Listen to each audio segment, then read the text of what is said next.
Ona tilidan berilgan savol. Demak, ot so'z turkumiga oid bo'lgan so'z ishtirok etgan gaplarni aniqlang.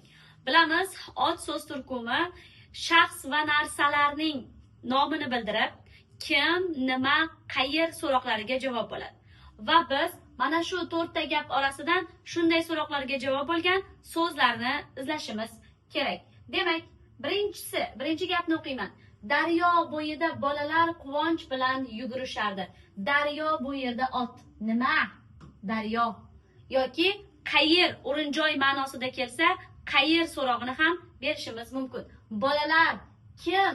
Shaxs oti. Quvonch bu yerda quvonmoq fe'lidan ch orqali mavhum ot yasalgan. Demak, bu ham ot. Bilan bu yerda ko'makchi. Yugurishardi fe'l.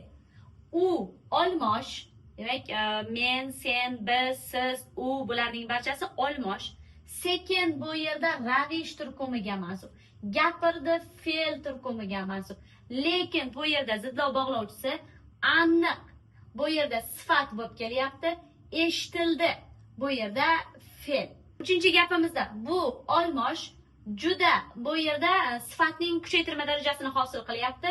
Chiroyli sifat, fikr, ot.